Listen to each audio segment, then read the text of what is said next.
Hello, everyone. Welcome back to our weekly webinar series, Embracing Change. We have today the third of the trio of incredible women that have given me the honor and privilege to share and speak with. Initially, the first was Jessica, based in London, who was talking about late adolescence. Then last week was Sukena, based in Dubai, who discussed about impression versus expression. And we have Ramia back again on with another incredibly, I hope, juicy topic. Like last time was entitlement, which I know we had a lot of fun with.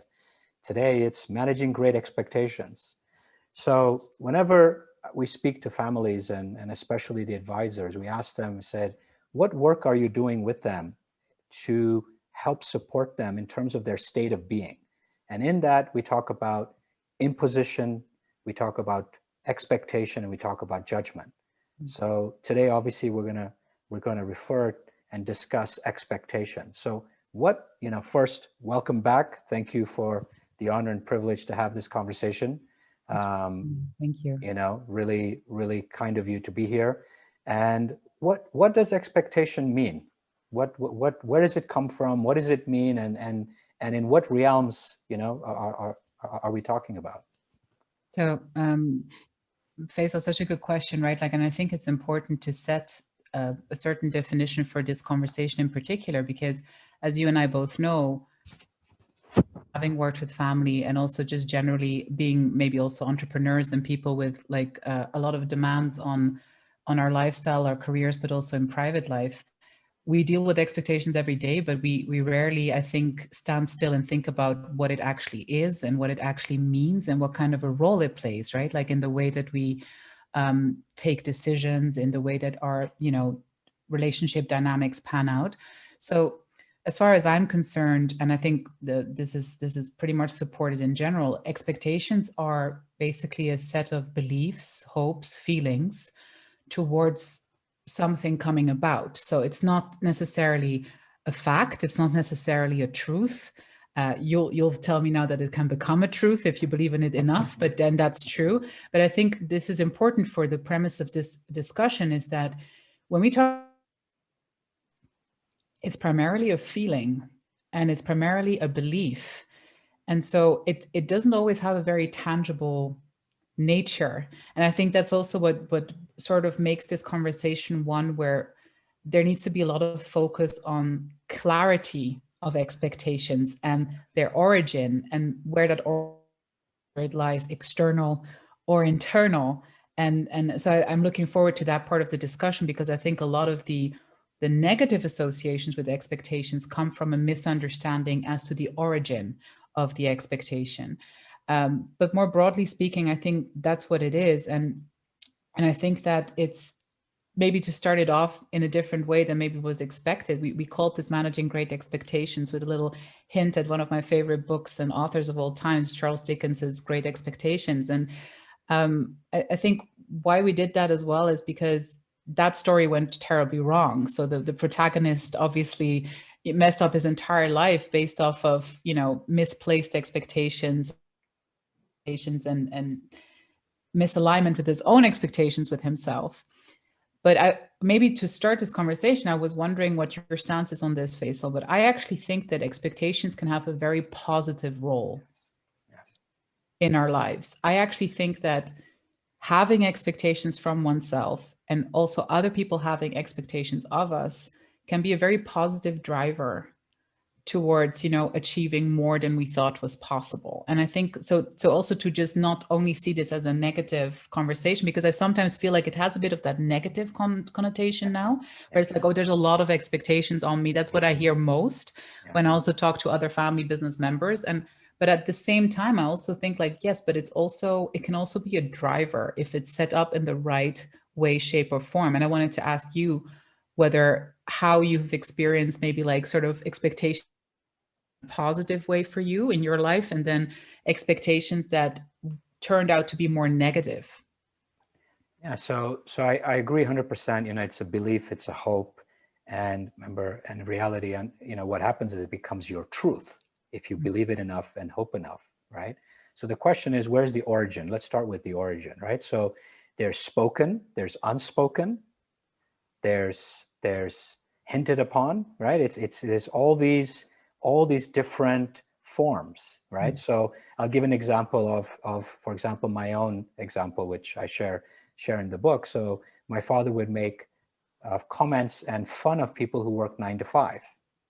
Okay, so what that said basically is that if you worked 9 hours a day or 8 hours a day, you were never going to be, you know, the king of the jungle, right? Mm-hmm. Or the queen of the jungle, right? So it was, again, that the input of 12 hours or more was kind of an indirect expectation, right? Then on the other hand, he did something different where he said, always assume that the other person is 2 steps ahead. Okay, now remember, he was, he's a Gujarati, and he was surrounded by Jewish friends. All his friends were Jewish friends, and they were obviously extremely intelligent. I'm not trying to be biased, but in his reality, it was, right? They were way ahead of the curve. They were way ahead, and he was kind of learning. And he said, always assume that the other person is 2 steps ahead, basically telling you be 3 steps ahead, mm-hmm. Okay? Or don't underestimate the other side. So that's kind of a positive. And then, of course, there's the other one. And so what happened is, as a result, when I wanted, we were working 6 days a week. Well, initially 7, because, we didn't want to, I didn't want to, hit the burn rate and then go back and study again. But when I even wanted to take Saturday off, right, or Saturday half day, I felt really guilty. Then moving towards every other Saturday. I mean, this is Asia, right? So, we work a little extra, right? And then to take completely Saturday off was like, crazy. And then increasing the holiday. So that's kind of, again, they were measuring input, not output, right? So, and now it's changed, right? Now the new generation says to you, look at the output. Don't look at how many hours I'm working. Don't look at the timing of my work. Look at what I'm producing for you. So that's just 2 examples of, just out of comments, not even.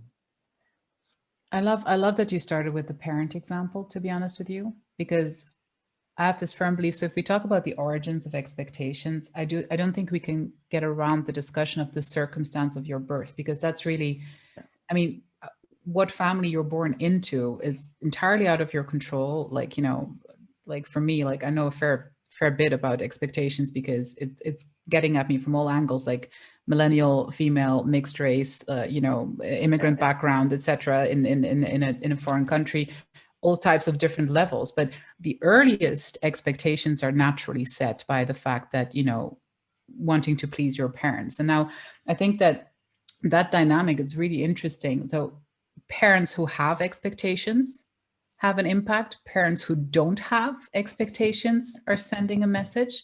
Yeah. The absence of a parent can create an expectation that you can never fulfill, which I always find very impressive to watch, that people way into adulthood deal with the fact that they don't know what an absent parent would have expected of them. And it leads to pain sometimes. And it leads to a sense of like, can I measure up to something that I don't know what it is, right? Yeah. And it can lead to that, I'd really call like an emotional black hole that you can never fill, because there is no answer to it.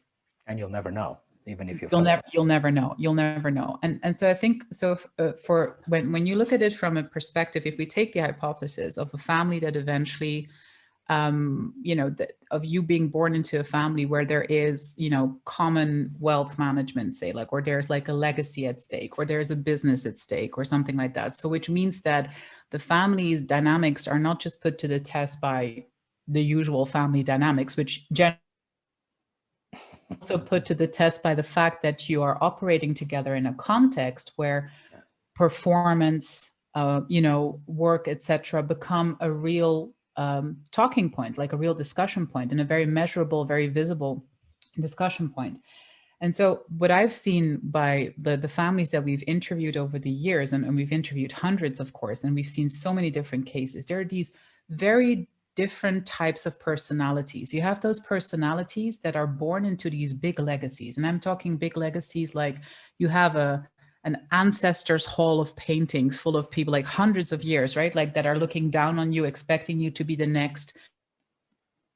And it's so interesting to me, Faisal. You have people who thrive in that kind of an environment. They thrive with the fact that they are the next in line. They love it. It's a great fit. It works for them. And then you have people who get entirely and utterly destroyed by the weight of the expectations. Now, what we've observed is that origins discussion is that the people who get entirely and utterly destroyed by the weight of the expectations that they're born into, if you will, are those that never come to the point where there is a point of clarity between where do my expectations begin and end, and where do the external expectations begin and end. In my view, the happy place is in that middle point where you have that point of clarity as to this is my stuff and this is the outside stuff. And to understand how there is this balance between, am I being pulled or am I having my own push into a certain direction?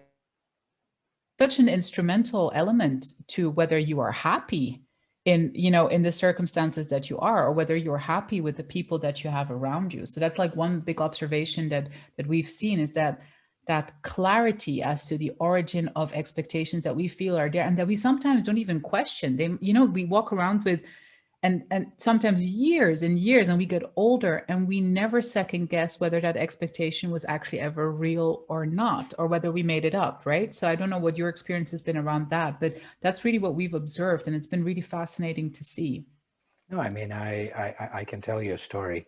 You know, we were sitting with a patriarch and his son, and we were discussing this whole expectation, and in the middle of our conversation, we get a phone call from one of the coaches. And so the other son had gone to the same university, to university, and was becoming, I don't want to give because this people can know who I'm referring to, and was studying A. And then turns out that the coach goes, but he's not a numbers person. So you're sitting there going, wait a minute, he's becoming an accountant and he's not a numbers person. How does that even make sense? Mm-hmm. And then so I said, did he really want to go even to that university? And the other sibling says, in front of me, says, where else would we go? Mm-hmm. And I said, excuse me? Mm-hmm. And then I look at the patriarch, and the patriarch says, I didn't say anything. And then the son says, you didn't have to. But, you know, isn't that just the beauty of it, right? Like it always comes back to self-awareness. I really believe that so much. And that's what's the hard part of this, right? Like the clarity and the self-awareness that's required for you to at least have like an idea of the origin of the expectation, but also whether or not it's a valid one. Now, I think we both understand the kinds of cultural backgrounds that, quite frankly, we know there are very unreasonable expectations from certain cultural settings, right? Like we know this, and they're very rigid, and they are not maybe adapted to present times. And I refer to, by the way, I just want to be very clear, I refer both to Western cultures as well as Eastern cultures, because I've seen both ends of the spectrum. Again, advantage of being mixed race, you get the burden of all of it. So, yeah. But I think that what's really interesting for me, again, is to come back to that. The fact that this is a feeling or a hope means that you can't meet it. You can only satisfy or disappoint it, right? And my sisters and I, we've talked about this quite extensively without maybe calling it expectations. You call it all types of different things. But I do think that there comes a point as a child, and maybe as a parent as well, but as a child, where you have to say, I'm going to engage in a conscious disappointment of this expectation. I'm going to consciously disappoint this expectation that maybe the outside world has of me, or even that I have of myself. You know, the interesting part about that is, if you do that consciously, if it's not just something that happens to you because, like, you know, accidentally, and then it gets thrown back at you, it's actually a very interesting place of growth. Yeah. Right? It's like the to-do list and the not to-do list, right? The not to-do list is much more important than the to-do list, because it's the not to-do list that is actually taking away the energy, the space, and the innovation and creativity. Go ahead, sorry. But no, but I love that you just added that, because it's like, you know, the to-do list, etc., because you bring it back to that performance measure. And that's what it ultimately then is as well. Because if I consciously decide I'm going to disappoint you, Faisal, in this expectation you have of me, I'm consciously doing it. I know you have this expectation, very tangible. You told me you have this expectation of me. Okay, so it's black and white. It's not. Like, it's not no. It can be more vague, but I'm giving it as a specific example, right? Like, so okay. I consciously decide to disappoint this expectation that you have of me, because I realize that it's not aligned with who I think I should be, or what I think my expectations are with myself. So I consciously decide to disappoint you in your expectation. Now, here comes the intersection that I'm very interested in. How many people would associate that feeling, whether it's conscious or unconscious, with a feeling of failure? Right? Now comes that dirty word, that failure word. Yeah. So you disappoint expectations.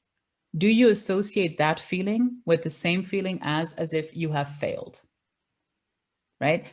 Even though failure is technically something very, very concrete, right? Like it's much harder, I feel, than the word expectations, because it's like, actually you either did it or you don't. So that's why I'm coming to it, because you talked about the to-do list, and it's like, you know, with a task, it's like you either did it or you didn't do it, right? Like, so there's like either success or failure in this. So that's what's the black and white thing. So I'm really interested in understanding whether sometimes our inability to just consciously say, well, I don't deem this expectation to be aligned with who I want to be, or with my definition of my success, or whatever, is because we associate disappointing expectations with being a failure or a sense of failure. I don't know what your experience has been in that. Yeah, look, I mean, first, I tend to not use some of these words, but we'll stick with the words you're using. The thing is that, first, my question is, why not have the conversation and clear the air?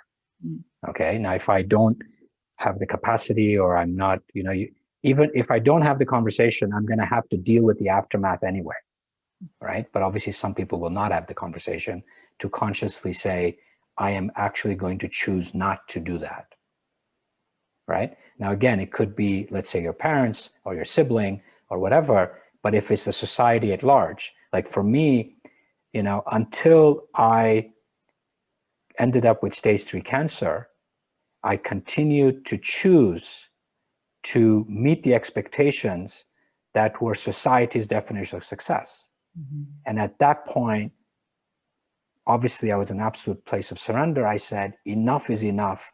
I will choose my definition of success and live in my truth, irrespective of whether it's acceptable or not by those around me, right? And that was obviously a very dramatic experience, which came with a dramatic response. Now, that doesn't mean I'm not, you know, taking into consideration my nuclear family and the others, but I'm talking society at large and how they defined it, right? Well, I think you're hitting on something interesting, though. So, like, you know, your circumstances, which are remarkable, but illustrate the point very well. But I think what the average person struggles with is how to make that shift without having such an incisive incident, right? Like, I think many of us, and this is also where I actually think external expectations, or perceived external expectations, are also great. No, it's imposed upon. I think they're self-imposed. They're self-imposed, but also I think they're great food for procrastination. The more you give weight to external expectations, and the more you think about external expectations, you defer thinking about your own expectations toward yourself, and your own, you know, doing that journey that you did, like where it's like, you know, really, I'm thinking about the hard stuff here, and I'm trying to define for myself, you know, what my definition of success is, and to dare to say, to have the courage to say that it will look different for me than it looked for, you know, a different generation. And that's also, I think, in the family legacy or family business context, I think that's probably one of the hardest things to bring clarity in terms of like, intergenerational communication. Because, and it's very often that obviously it's very logical that we talk about expectations mostly in relation to like, parent, children, etc., or like just older generation, younger generation. There's, of course, we could have a whole episode here on expectations in marriage and other relationships, but I think for the purposes of this, right, like we can focus on this part because it's interesting, because it affects the whole system. Because if you want to make something last for multiple generations, then this conversation is very important. But how do you like deal with the expectations conversation when you want to make something last is absolutely crucial in my view, because a lot of misunderstandings and a lot of bitterness and negativity can come from this conversation not being had in what you call, the place of truth for everyone, where everyone feels safe to express these things, where a father has to be surprised that his children felt pressured into a certain university. Right? But if you, when the comment I just made, right, that I shared, but the truth of that is that when push comes to shove, the external expectation was not real. It was my own. Okay, so it was an excuse that actually was external. Because at the end of the day, we all have choice, right? We can sit and claim to be victims, right? Because we control two things, right? The meaning we give, which is, like you said, the hope, the belief, and our response. So I chose to accept that to become my own. I mean, I love what you're putting here is basically to say, like, if you don't give it weight, does it exist? Like, I mean, does it matter? If you decide that it doesn't concern you, it's like, the whole principle of if there's no one in the forest, do you hear the tree fall? I mean, it's the same, it's the same principle applies here. Like, does an expectation, because it's and that's one of a question in the Q&A here, because an expectation is a feeling and a hope, as opposed to a goal that is a very concrete, mostly very tangible transformation that you want to achieve in a certain timeline. I think that there's it's very interesting what you're raising here for me, Feisal, because you're basically asking, well, if I stop giving the expectation from outside its place in my consciousness, does it still exist? Yeah. But if we're being very honest, and I think many people that are part of family businesses or family legacies or come from certain types of cultural settings would say, well, it's not like people around me don't voice their disappointment, right? Like, so we have like, depending on what kind of a family dynamic you have, you will have family members telling you pretty much to your face that you are falling short of their expectations of you. Now, I think it's fair to say that it's a long journey to get to the point where you can let that stand, where you can let that be what it is, their perception of you, and where you can accept that, again, disappointing those expectations is part of your plan, and it's okay, and it's fine. Yeah. And it doesn't reflect on you as being less or not on the right track, right? But how do you think you can build that kind of confidence? How do you think you can come to the point? What is it that you can concretely do to come to that point of clarity, saying like, what I'm being told, where is that? How do you build that courage if it doesn't come out of one of those force majeure incidents that you've had in your life? Afterwards, you've had to maintain it, though. When the immediate danger was over, you could have reverted back, but you didn't. That's also one thing that has to be said about your situation. So what gives you that courage to maintain that sense of, that sense of self once you had found it? I mean, look, I think there's a few layers, right? One is the confidence, right? I mean, look, if you go if you go far, people will say, am I attached or am I detached, right? And it's very, being unattached and detached are very different things, right? So it's not that you don't want to care anymore what the other family members say, but that should not be driving your life and your decisions. How are you going to get there? That's only if you're going to be able to create a centeredness within you. Now, what does that even mean, right? It's, it's going to start with confidence and belief in yourself, right? And that, do you know yourself? Like, who am I, right? What is my authentic being? So basically, Jonathan, who you know, is one of the coaches that is part of our core team that talks about what are my 3 values, what are my 3 talents, and what are my 3 aspirations. And that gives me a reality of, am I living in truth? So is my inner being expressed as my outer, right? And if those expectations are conflicting in that space, right, then I will choose to disappoint. But at the end of the day, either I need to clear the air, or I have to deal continuously with those comments that you just shared. And that's the, to me, you can't choose to disappoint and not deal with the comments, or actually clear the air. Right? So if you're hearing noise, again, for me, it's about absolute personal responsibility. You are responsible to either deal with it, as in not confront in a negative way, but engage in that conversation or not. So to me, it's all about, like, even, am I good enough? The story of, am I good enough? At the end of the day, I claimed it was me proving my worth to my father, which is actually, when push comes to shove, hogwash, right? Because it was actually proving my worth to myself. Right? I love that you make that distinction. I think, and it's very true what you're saying. So if you're consciously going to go against, or like go, not against, maybe against is also the wrong word, but if you're consciously going to disappoint expectation, you're right, there are logistics to consider, and depending on how big that disappointment is that you're about to provide people, or how important they feel it is, in some families it can be, things like even coming out, or like it could be like studying something different. It can vary, like the ranges of, or religion, right? Like, don't forget religion, marriage, like who you get married to, like, whether or not you want to have children, all of these things that depend, a huge thing.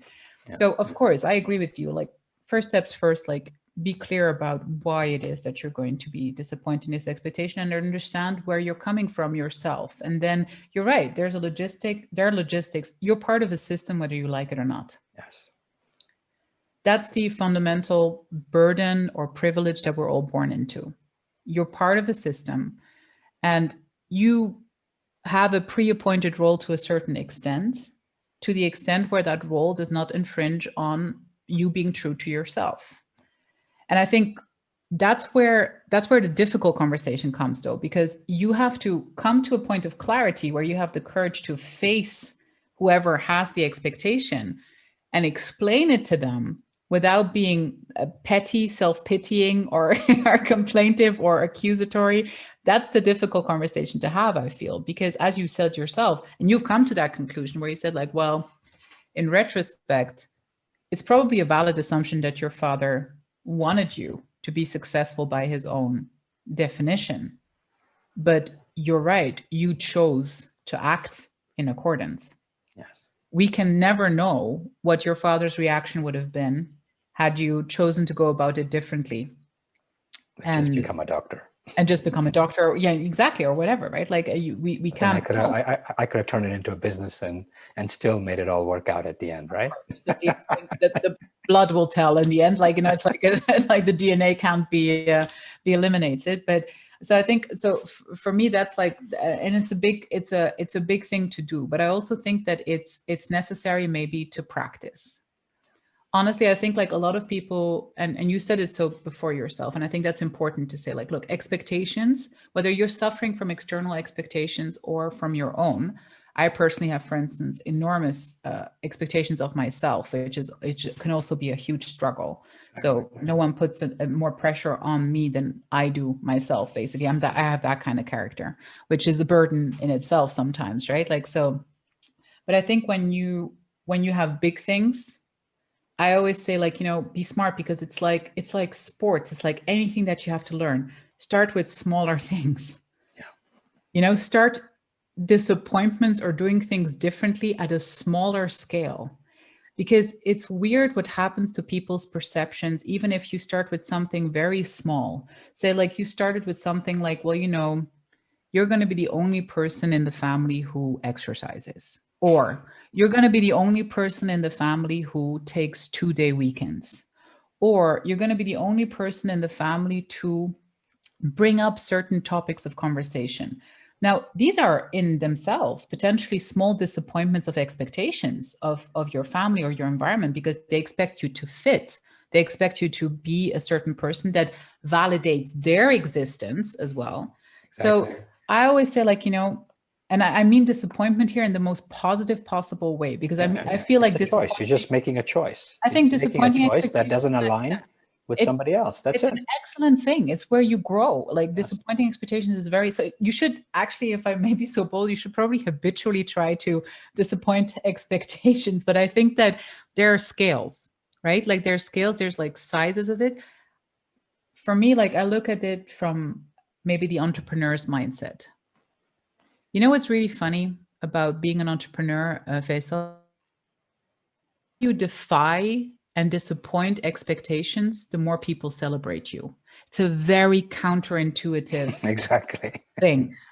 And the more they think you're off, you're actually onto something. Exactly. And you become really good at tuning out the noise and only listening to what is valuable and what is good. Now, again, I say, like, I don't think that necessarily every successful entrepreneur practices enormous self-awareness. I think that sometimes there's a combination of luck and stuff like that. But the ones that I have in mind right now that I think they're truly disruptive and truly have achieved great success is because they were capable of making disappointing expectations their hobby. It was like part of it. And you know what the weird thing is? Like, how fast people adapt. Look at this year.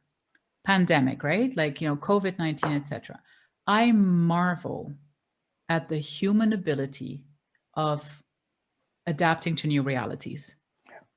And whether you think it or not, your family or your environment has that ability as well. But you have to be smart about it. Yes. You do have to engage in some, scaling up the reverse conditioning of how you're being perceived. So it's like almost like, you earn disappointing expectations, right? Like, it's like, I think the best case scenario is if you're really born into a family and you're totally, for some reason, whatever the reason is, whether it's belief system or interest or whatever, or capabilities, you're really the outlier. I think the best thing to do is to start getting them used to it gradually. And just so that at the end of the day, I'll tell you something, what happens to people is that they probably won't even expect anything else from you than to go against the grain, right? Like, and that's the thing. It's hardest for those people, I think, who have, and here now I come again to the parenting side, and maybe this is interesting for me to ask you as well with your sons, right? Obedience is something that is highly celebrated in most cultures, I would say still. Like, being obedient is what we're being told as a child gives us the love of our parents, the appreciation of our environment. And it's really strange. There's this big contradiction where we go from being praised for being obedient, but suddenly when you pull that behavior further into adulthood, you lack initiative, or you're not, you're not proactive enough. Because you're just following because you're just you're going with the motions, right? Like, so it's really weird how we have to also understand that expectations are something that's highly dynamic, and you have to question yourself. I don't think that if you today are capable of saying, oh, there's always been this expectation of me too, then I'm like, yeah, I'm sorry, that doesn't tally in my mind, because it's not possible. It's not possible that given the fact that you've evolved and changed over time, unless you haven't, of course, but that's a very rare case, evolved and changed over time through experience, that the same expectations will still apply. And so I think also questioning that and thinking, like, if you sit here now and you ask yourself, if I ask you today, what are the three main expectations you have of yourself and the three main expectations you think the environment has of you? And then I would ask you, are those the same as they were 10, 15 years ago? Well, your case might not be the best example because of the extreme thing that happened to you, but still, I think even on average, even if that hadn't happened to you, I don't think these two things would tally. Do you think so? No, I mean, look, and at the end of the day, anything external is still a choice I made to accept it as an external. Yeah. Right. I think, like when, just going back 1 minute to the conversation, we're saying, is it harder to slowly disappoint But I think first is, if we do the inner work, most people find that much more fearful than the external. Because once you do that, you're so grounded and centered that the external is a walk in the park. Right? So when we're working with families, it's incredible to see even the most powerful CEOs, right? That they're going. When they're completely out of their comfort zone, some of them will flip and push back so hard. It's understandable. Right? Because you're going, and most of it, of course, is childhood, love, expression, things that they obviously are, what today is obviously fashionable vulnerability, right? It's that's where they kind of get stuck, right? But then they finally, I was with someone last Friday, said, I'm ready, but treat me like a 4-year-old. This is one of the most successful CEOs in Switzerland. And he said, treat me like a 4-year-old and I'm all yours. I get it. I understand it. I know I need it, but please, basically what is he saying? Be gentle, be loving, be kind, beyond anything you've ever done.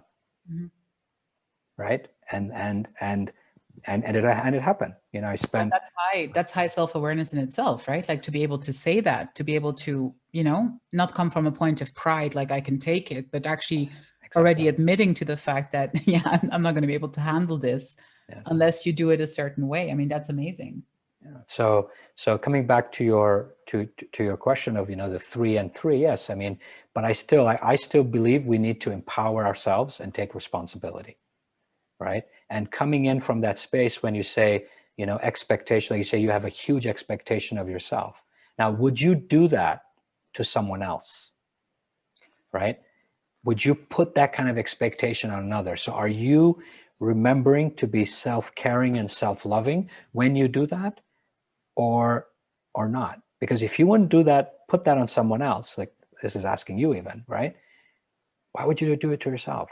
Well, that's a very valid question, but I think that it brings back some, before, like referring to my particular case here. Like, I think that what you're addressing here is very important, because I do believe that most people that I've met or that I've interviewed or that I've just met professionally or privately in my life that have spoken about a big burden of expectation coming on them, and like they really speak about a burden, like it's really, it weighs heavily on them, and this is not about good or bad people. They're all excellent people, they're very fortunate to know, but what I always find very interesting to see is that if you ask them the right questions, you come to see that they in turn have massive expectations of other people.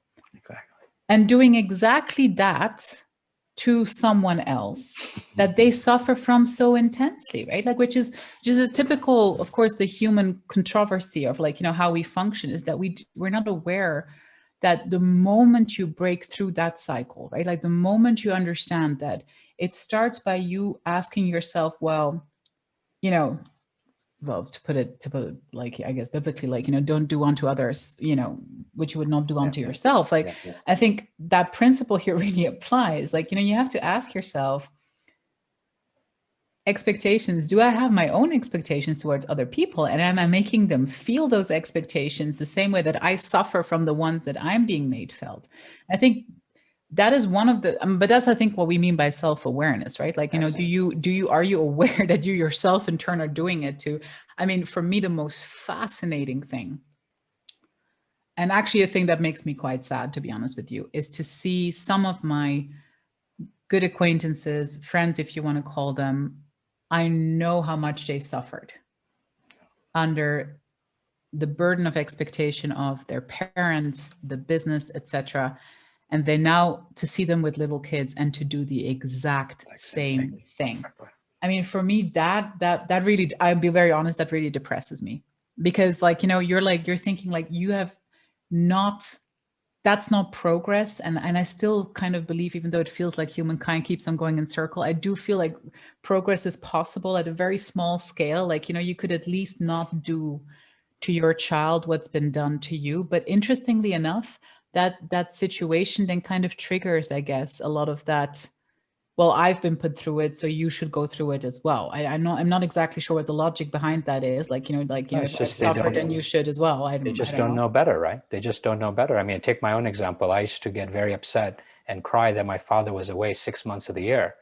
And before I ended up sick, I was away 6 months of the year.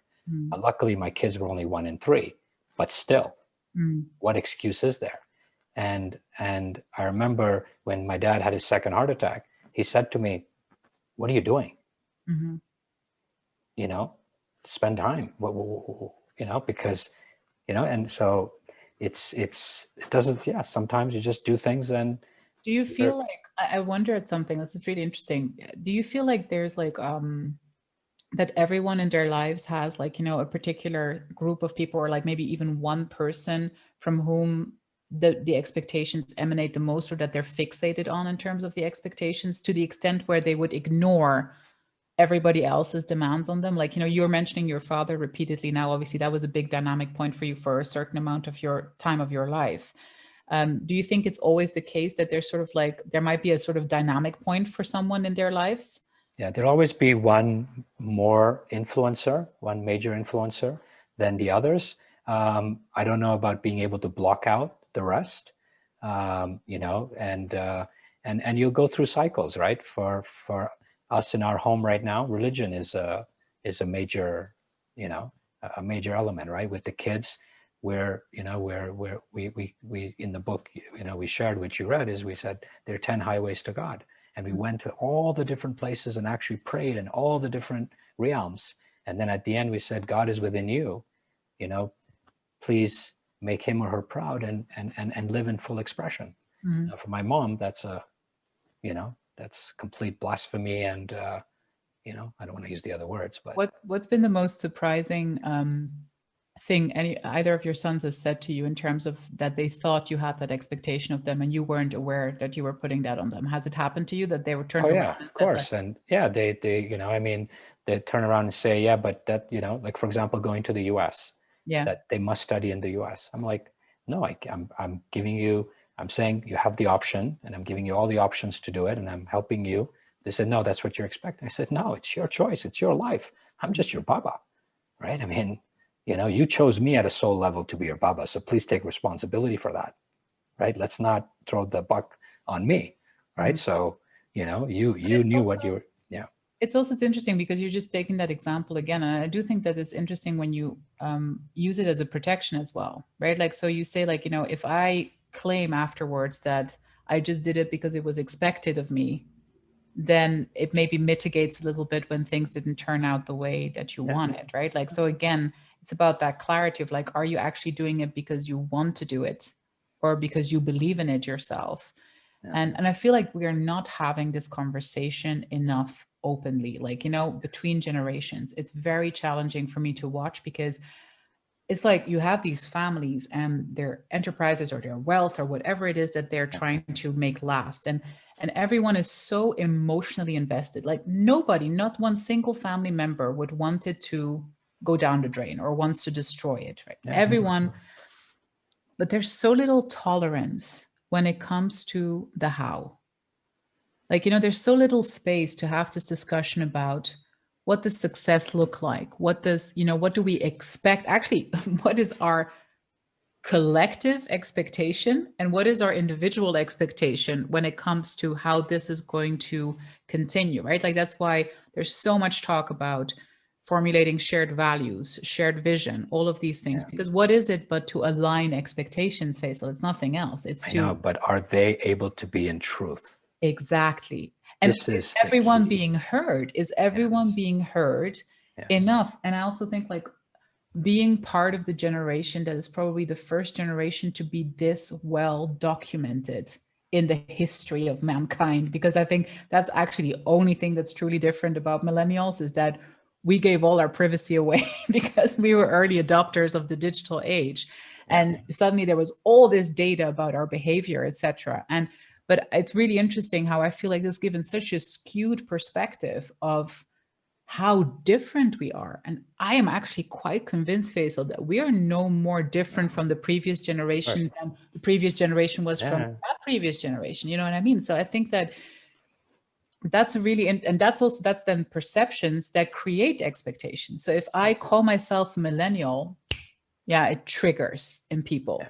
People expect me to value, like to have a huge thing about work-life balance. People expect me to, it's really true, honestly. It's like, oh, you're a millennial, so you are automatically tech savvy. I can tell you, I know a lot of millennials who like hate their computers and like, so it's interesting though, right? Like it's interesting how when I would say like, when the mind is susceptible to it, all of that framing that you get from outside suddenly starts to actually shape you. Yes. And you suddenly start to behave in a way because you're being told this is what millennials are like. And, for me as a woman, this is what a woman should be like. This is what a woman should be like in her marriage and at work, towards her family. And said, this is her role. This is her role. This is her role.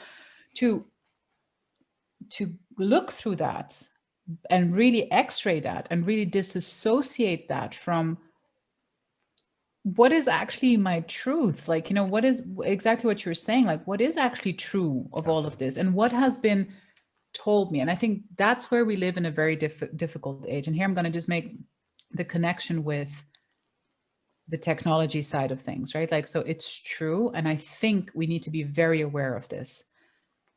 Kids that grow up now and are digital natives, not like us early adopters where we still remember a time before, where digital natives, do never underestimate the burden of expectation of just being a digital native now, because that is huge. It's big because you get expectations projected on you from all over the world, from so many different sources, right? Like, I mean, I love people always going like, oh, I don't understand TikTok. No, don't ask me to go on it and stuff like that. I'm like, yeah, but if you be really truthful, if you be really interested in understanding how this next generation, how some of these, like if your kids are on TikTok, you should definitely check it out. Of course. You should really check it out and without prejudice and go in there with an open mind and say, well, this might not have been, I did not have the expectation that my dancing on the social media platform, but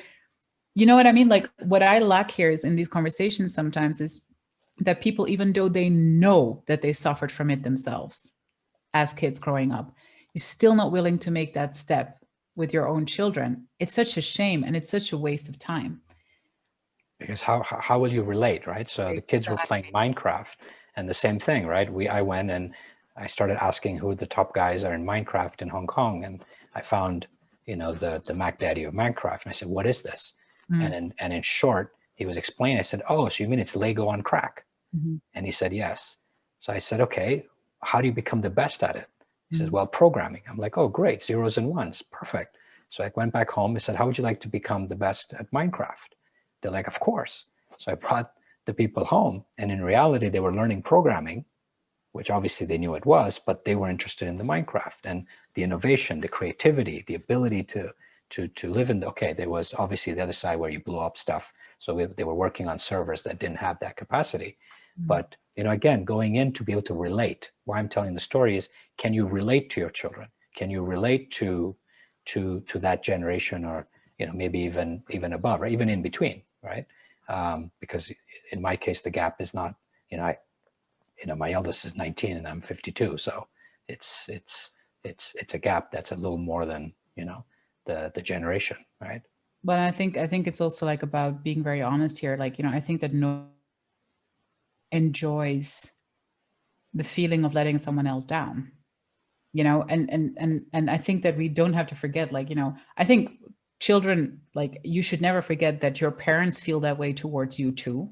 Your parents don't, no matter what they say, they don't want to be seen to let you down either. Yes. But as kids, to also understand from the parents' side that, letting your parents down, regardless of what is being said superficially, it's never a pleasant thing. Never. And I would even say that, you can let down a ghost too. And that's a big one. That's a big one on like multi-generational legacies, that burden of, I've literally seen cases, Faisal, and it's fascinating to me, where the expectation of the founder that lived easily over 100 or 150 years ago still translates to the current generation. That's some powerful expectations right there.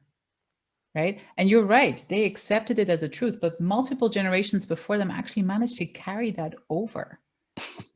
And now that's not always a negative thing. As I said at the Yes, of beginning of this course. conversation, sometimes that can be a profoundly valuable and wonderful thing. Yeah. If it aligns, though, Yeah. if it aligns with the people that are there, Yes. and if it aligns with the times, because quite frankly, things change. Yeah. You But know? you need to be able to, when we work with, especially third gen, for example, that's 16 to 25, we were working with, and they said, why would our voice matter? What have we contributed?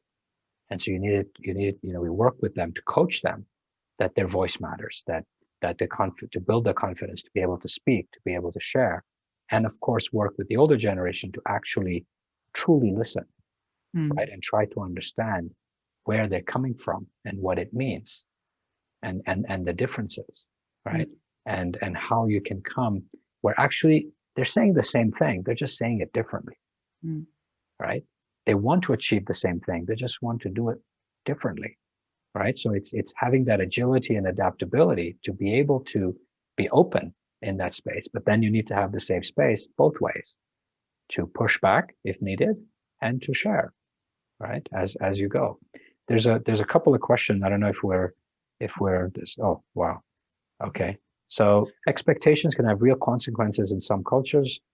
What do we do in extreme situations, being shunned from society? Well, I gave the example of religion. I don't know if you want to give another example, Ramia, on being shunned.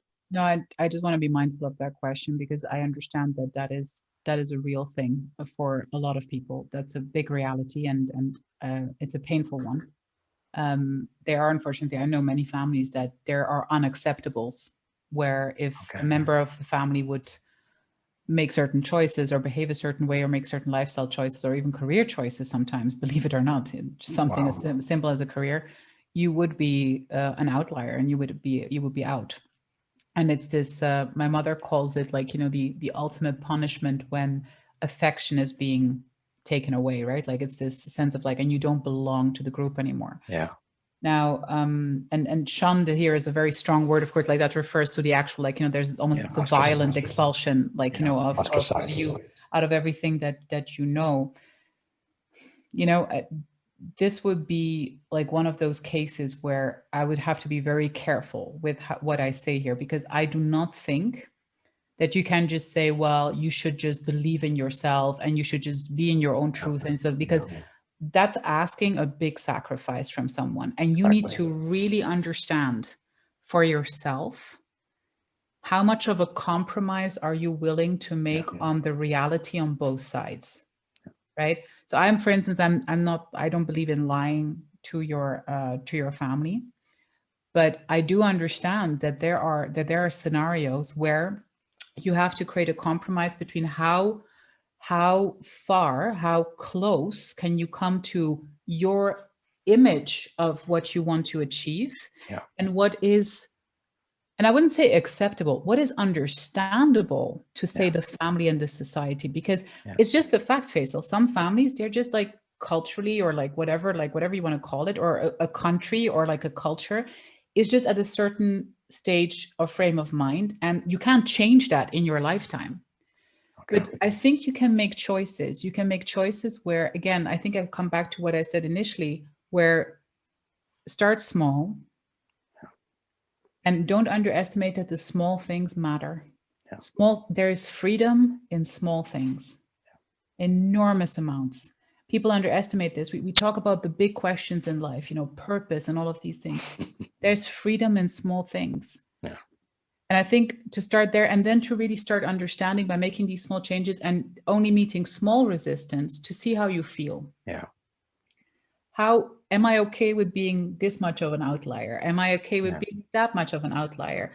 Maybe you come to the point where you say like, now I don't care anymore. Shun me, whatever you want, right? Like, it's fine. Like, I know now. But I think my view here would be to do it progressively, because it's a big thing to just say to someone, well, you should just be, true to yourself and just do it, because it's a big thing to give up, right? Like that's not an easy thing. So that would be my view on that. So this is, should we handle and discuss expectation of older generation differently than expectations within the same generation? Handle and discuss. Well, I mean, I think it's a little bit what we said before, don't you think? Like, it's like the fact of the matter is, I think it comes back to the self-awareness question. Like, are you aware that you will naturally have a different tone or a different communication with someone in your generation than you will with someone in a different generation? Like the moment I speak to someone who has seniority, my whole expectation framework shifts. Yes. Now, whether that is good or bad, that's another discussion. But like I do, like, you know, my inner expectations don't shift, but I adapt to conceiving that there's a possibility that this person will have a certain expectation for deference, giving them space to talk about things in a certain way, or for being allowed to express themselves in a certain way. Equally, when I speak to someone younger, you know, I always call my husband, I call him out on trying to be a cool uncle, you know, like, because he's trying to relate to younger people by referencing pop culture and stuff like that, which I always feel like kind of backfires, because people can always tell if you're trying to, you know, if you're trying too hard. But but I think, yeah, I think the answer to that question is like, it's not about, I don't think that you need to handle it differently, because you yourself should remain the same person. You should always try to stay true to what are your boundaries, what are your expectations out of an interaction. But I do think it helps for the purposes of the discussion to be mindful that if you talk to a different generation, you might be shifting universes slightly, right? Like, because it's a different way of viewing the world, which is a function of experience, which makes total sense, right? Like, if you think about it. Yeah, it's just delivery and being relatable, right? Yeah, exactly. You just have to shift and be agile in that space. Thanks for putting it so shortly. Something Sorry, I'm so long to say. It took like 100 years to say what you just said in under a minute. Okay, I'm done. I was listening and learning. So you just mentioned where to go to university, though. Is there an expectation to go to university, or would it be okay for either of them not to go? Not taking a gap year, just not. I know with my kids, I have that expectation. No, so the thing is that, you know, in my own personal case, I would say if there's a plan, whether it's a year gap or whatever it looks like, right, then no problem, right? If they really don't want to go to university, then what is the plan? And what are their expectations based on that plan? Because if you want to challenge me and say, I don't want to go at all, and, you know, and this literally happened to me. I was walking and you know, one of my sons said that, and I just scanned him from head to toe, and I said, you won't be able to afford anything on your body if you choose with the plan you have. If you change the plan, you can afford beyond that, right?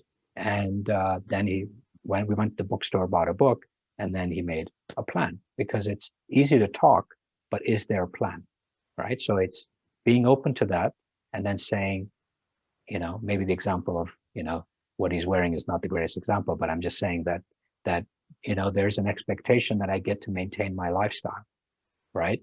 But I get to choose to do whatever I want. Okay, that's great. How is that lifestyle going to be maintained? But isn't that, though, the starting point of every adventure?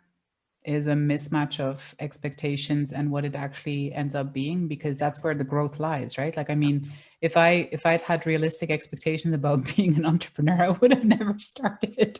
Because, I mean, you know what I mean, right? Like, it's like it's part of the privilege of youth to be entirely deluded to the point that it is a starting point.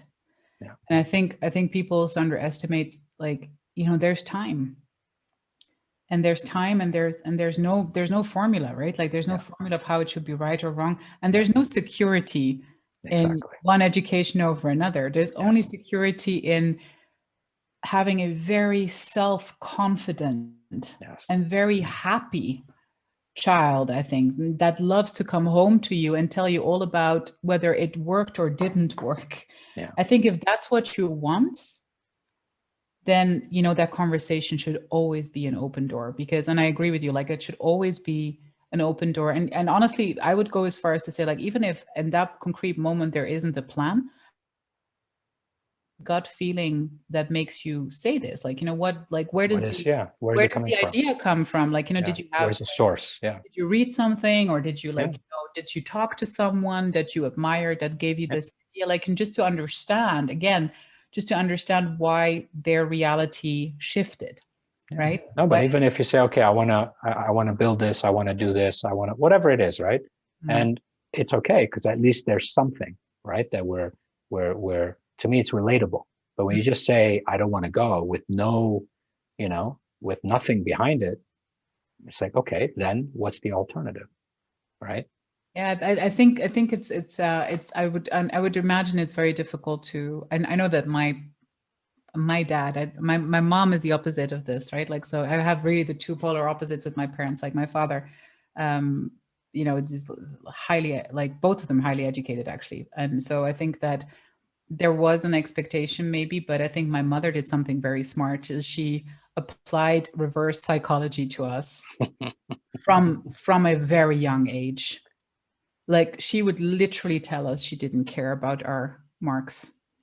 She would never check if we did our homework. She would, like, my mother is a brilliant reverse psychologist. Like, it's incredible. Like, I look back at it, and I think I said to her the other day, it's like, how did you never check in with me whether I studied for that test? She was like, meh. You know, but it was weird, because you know what it did? By her not having that expectation, and this is what I meant in the beginning as well, the absence of expectation fostered in me to need to create an expectation towards myself. Yes. So it gave me space, because I wasn't suffocated by hers. It gave me space to think about, well, is it important to me to be good at school? Yes. Is it important to me to go to university? And I figured out that it actually was. I did none of these things out of a sense of pressure. I did all of it because I really wanted to. And that's because I think my mom was, she is a brilliant woman, very, so sort of like smart about how she deals with us as well. But it's interesting, right? Like, how the absence of that can also have a big effect on the psychology of whoever you're trying to, you know, to accompany through life, whether it's your children or, you know, your nephews and nieces. I mean, you can have, of course, influence on so many people. It doesn't just have to be your direct kids, right? So yeah. Right. I'm going to be conscious of time. Everybody's hanging on, and they're there, and they're not going anywhere, which is amazing. But we are already 3 minutes over. So Ramia, some closing remarks, some things we didn't touch on, because I'm the specialist of us going into left field and forgetting that we need to stay centered. So anything that, you know, as long as it takes, I mean, no time pressure. So I think I loved what you said, Faisal, and I'm going to just mirror that for a second. I just think what you said before, and I know it sounds simplistic, but it's actually not. It's like there's a very deep truth to what you said there. You know, you do have a choice in how you experience expectations, whether they be internal or external.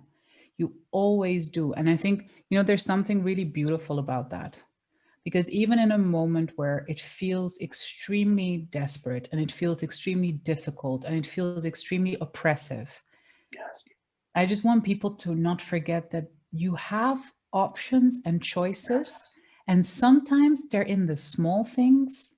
But when you start with the small things, then you have the momentum that you can gain can lead you on to the bigger things, sometimes even resolving themselves. And that's the weird thing about it, right?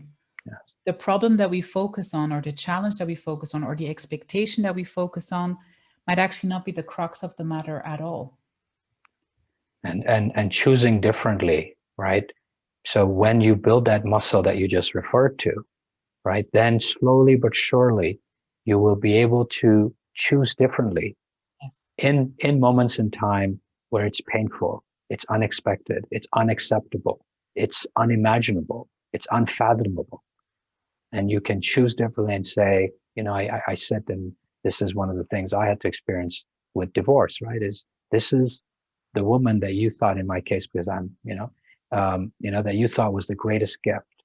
And now she chose differently, right? But it's the same woman. Mm-hmm. Her position changed, but she didn't change, mm-hmm. right? And of course they think I'm, out to lunch. But at the end of the day, I hope and pray that the children have got to see that no matter whether you're aligned or not, you still have choice, and you can choose differently, right? No matter how much it hurts, right? And, or not, of course, that's that's the other way to go too. So, thank you, Ramia. Anything you want to add? You're okay, good to go. I think I will not disappoint everyone's expectation that this webinar will end now. Basically. Let me sign off with being self-aware myself. I think so. But thank you very much. It's always such a pleasure to be part of these conversations. Thank you, Feisal. No, thank you very much. Maybe in the new year we can consider impositions and judgment, the other two in terms of state of being, and There's you can always, then.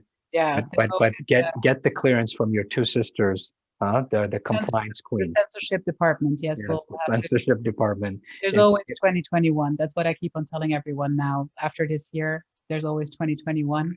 And I think there'll be my sister just wrote in the chat, it's approved. Thank you. or maybe she wants to come back and talk about one of them. Let's see. So Ramia, thank you very much. Really, always an honor and privilege, always a fun conversation in terms of the intensity, the depth. You truly get it. You shared stories of, again, take the little steps, right? And slowly build that muscle or that ability, and test the waters, right? Don't go, head first and finally and realize that there's no water in the swimming pool, right? I mean, that might not end very well. And so I think that's really beautiful. So thank you very much. Thank you everyone, as always, for being here. Really an honor and privilege. Fionn will be back next week, and we're going to talk about how to manage the unexpected, which obviously is what we've been dealing with, and how to move from that space and prepare for 2021. So thank you, everyone. Thank you, Ramia. Thank you to your sisters who approved this conversation with their censorship department. Okay, and we'll see you all soon. Thanks. Bye.